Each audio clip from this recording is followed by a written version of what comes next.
What the hell happened here? Steve, the CEO, asked. The combined market share was 85% before we bought them, and now we're at 70% with them? How in the world did we spend $50 million to go backwards? Hi everyone, I'm Phil Coerper, Managing Director of Ringling Business Solutions. In this episode of the CEO's Field Manual, we'll investigate an acquisition where 1 + 1 was supposed to be, well, more than 2, but ended up being much less. This episode provides key lessons in post-acquisition realities while giving you tools to win your next M&A deal. So let's jump right in. We're an industrial manufacturer with a brand called IWS. That product has about 45% market share. Now in this industry, we report sales to an industry association who then publishes information about market size and mix. Accurate market share can therefore be measured monthly. There are 3 main players in this product segment. There's us, then the number 2, Ohio Industries. They have about 40% share. The third player, Huron Industries, has most of the rest, about 15%. These numbers ebb and flow on a monthly basis, but are pretty stable over time. Now, given stability of the share, sales tend to track market more than sales initiatives. There's an interesting side lesson here as well. If you're in a high market share situation, you are much more dependent on market and economic dynamics. Now, we all know that if we've been in that situation, but the counter is what's interesting. In a low share situation, you should be able to grow regardless of the economy or market trends. I've used this often when a team with a low market share position says it's the economy, or it's the market, or it's the weather, or whatever that is providing headwinds, preventing us from growing. In one case, I said, we have 15% share, team. I don't care what the headwinds are. We should be growing if our programs are worthwhile. Don't walk by this point too fast. There's no excuse for not growing from a low market share position. In a previous episode, I pointed to market definition as a way to change an approach in a high share spot, using a well-known story about GE's Jack Welch and how he expanded the definition into aftermarket. We had already implemented a strong aftermarket strategy here, so parts and service were both thriving. It was prime product sales that was stuck. We're in a strategic planning offsite, and the IWS team is tasked with presenting a plan to grow the prime product. The payoff could be huge when you add in the aftermarket potential. Frank, the sales manager for IWS, he's pessimistic. At the pricing we need to be profitable, we are at the mercy of the market, Frank said. I love salespeople. They can be entertaining characters and live and die on the front lines. Accountability tends to be baked in the cake with the sales folks. You win or you lose, but they can be the Rodney Dangerfield of the team. If they won the sale, well, they probably played golf with the right customer or gave it away. If they lose the sale, they blew it. But funny, it always seems to be about price with our sales team. James, a young IWS engineer, offers, well, what if we buy Ohio Industries? Frank and most of the team hate the idea. Maybe because in their view, an engineer is not qualified to solve sales issues. Maybe it's just too far out of the box for a legacy team, or maybe because it would be a very heavy lift for them to implement. In any event, throughout the day, this idea kept coming back and gaining tractions as a potential game changer. No other option has strong strategic value. Plus, offering it up showed initiative. And the big guys, well, they'd never go for it anyways. It's the final day of the offsite, and much to the surprise of the IWS team, buying Ohio Industries is a top corporate initiative. Frank muttered, "Great, everything is just fine, and now we're going to kick the damn hornet's nest." I cleaned up his language a bit. A cross-functional team is assigned the task of developing and ultimately implementing the M&A plan. Now, I could cover a ton of M&A content here. Valuation, approaching the target, due diligence, financing, post-close, all that stuff. But if you're in the M&A space, you likely know these topics very well. There's also a ton of content out there for you on M&A fundamentals. Here, I want to highlight some things you might not have in your toolbox: branding, distribution channels, and cross-functional support. These are areas not typically covered in depth in M&A, but as you'll see in this case, they end up being challenging and critical to the outcome.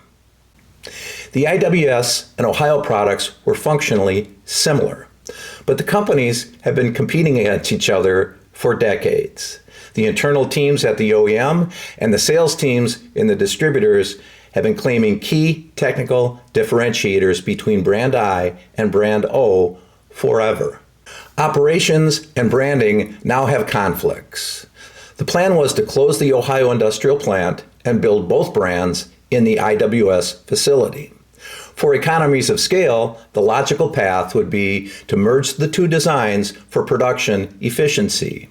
Yet this was in tension with the differentiators that made Ohio successful in the first place. The M&A plan called for keeping two distinct brands as to not lose the value of either. This was an important guiding principle and led to less operational efficiency to keep technical as well as market distinctions between the lines. The manufacturing plant was retooled to build an Ohio version of the IWS product. Over time, synergies were achieved in areas that were not sales feature dependent, if you will. James, the engineer who brought forward the idea to buy Ohio, was instrumental here. We need to balance both sales features and operational efficiency, he said. Years down the road, he grew into a key manager at the company. One lesson here is that a partnership between sales, design engineering, and manufacturing is critical when integrating a new M&A acquired product line. Jerry, the director of operations, was a pragmatic and collaborative operational pro. He summarized the positive impact. At no other time have I seen this level of teamwork between our functional groups that we have with this acquisition project. What I've been taught about branding in M&A was buying a brand requires us to cherish it and optimize it, even if we compromise some internal synergies. Anything else, and we're discounting the acquisition value of the brand. In this case, even though operations had figured out the feature differentiators, distribution management and marketing were headed to a very different place. We were the acquiring firm, and IWS was our brand. In the team's mind, their brand was clearly dominant. Now, in the long run, this made great sense, as the main company had a much stronger brand presence than Ohio Industrial, which was more niche. The decision was to have Ohio be a product subcategory under the IWS product brand. This created a ton of conflict with the Ohio industrial distributors and the support folks who had been competing with IWS for decades. A second outcome of this strategy turned out to be the big driver, though, in losing share. That issue was the distribution networks, an area that probably does not get enough scrutiny in M&A planning. Taking a step back, these two players had large and similar share in the same market segment. They both sold through independent manufacturers' reps, and these reps each had specific geographic territories. The reps were by definition independent. We did not own them, so we had to present and sell, if you will, win-win options for everybody. The looming question, what to do with the two sets of reps who often had high animosity towards their counterpart in their territory. This question was not missed pre-acquisition. As a matter of fact, we spent substantial time on it, including hiring a national consultant in distribution management to help lay out our best options. The method the team planned to use was either divide the territory if it was practical to keep both reps, or choose the best in class of the two and give the best rep both lines. It was thought the winning rep could attract key players from the losing rep if that occurred. Now, Frank's team attempted to implement this for almost 2 years following the acquisition. But what sounded logical in the meetings with the consultants was almost impossible to pull off in the real world. Both options ended up leading to a reduction in share and sales. Now, hindsight is 20/20 on this one. In reality, the animosity between some of the IWS and Ohio reps had built to personal hate levels from years of direct competition. On the split territory option, let's say I'm a rep for Ohio Industrial. My choice is a reduction in my territory and my support so my most fierce competitor can gain an upper hand. In the best-in-class option, those making the call were IWS managers who had decades of relationships with the IWS reps. They ended up having strong biases and motivation to give both lines to their IWS rep stakeholders. This meant the other rep was likely to take on Huron Industries.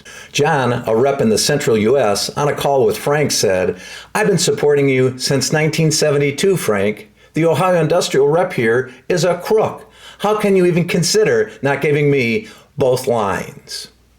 There would also be a huge backlash from other IWS reps if an Ohio rep was kept at the expense of an IWS agency. All roads led to Huron, who was in the catbird seat as we sorted out our distribution conflicts. And Huron was not bashful about romancing our distributors at that time. How was this underestimated? Great question, and the one Steve was now asking. The cold hard answer is hubris or even arrogance on our part. This turned out to be a classic example of a team believing their market position and brand was so strong that everybody would favor it, even against their own best interests. Why would any rep turn down the opportunity to represent IWS and our aftermarket potential was the prevailing opinion. We have the Cadillac line was the common mantra. Now, many reps did take on the line, but 2 years post-acquisition, we had lost 15% of the market to Huron, and the upside value of the sale was now primarily parts sales, not prime product return on the $50 million. Some key takeaways here. First, resist getting intoxicated by the smell of your own perfume. Looking back, it's easy to see we did not have the clout to force long-standing reps to sign up to a product line that was not in their interest or right for them. We also did not prepare for the downside. If the ultimate outcome was going to be biased to keeping the IWS reps, we could have been much better armed to promote that and create attraction both in customers and potentially folks at the Ohio reps to join the team. We ended up muddling through and lost the initiative. We identified this risk pre-acquisition and thought we had the solution. Missed was a critical evaluation how this would actually work in the real world and plan Bs if it failed. Secondly, M&A is an opportunity to gain cross-functional teamwork. A win here was the partnership that led to a strong operational plan and teamwork that transformed many great future initiatives. We became a much more cohesive cross-functional group because of the work in integrating the Ohio business into operations. And many future leaders like James stepped up to the occasion. Back to the meeting with Steve. Frank, the sales manager, was bracing himself for blame. The other team members, they were all but hiding under the table. I thought, well, someone has to respond to this. Steve, here's the deal, I said. The distribution plan was just never going to hunt. These reps have been at each other's throats for decades. Our brand is strong, but not strong enough to solve feuds between the Hatfields and McCoys. We did the right thing, biasing and promoting our core brand and kept best-in-class reps whenever we could. Operations is buttoned up, aftermarket is a win, and we now need to earn back the lost share from Huron. Not what I wanted to hear, Phil, Steve said. He looked around the room like a lion searching for his next meal. Then he said, let's get to work then. We have share to earn. Thanks for tuning in to this episode of the CEO's Field Manual. In our next episode, we'll unpack the time when my first introduction was, "Hi, I'm your new sales manager. Can I see your financials?" We'll see you then. Thanks, everybody. Please subscribe, and we'll see you at a future video.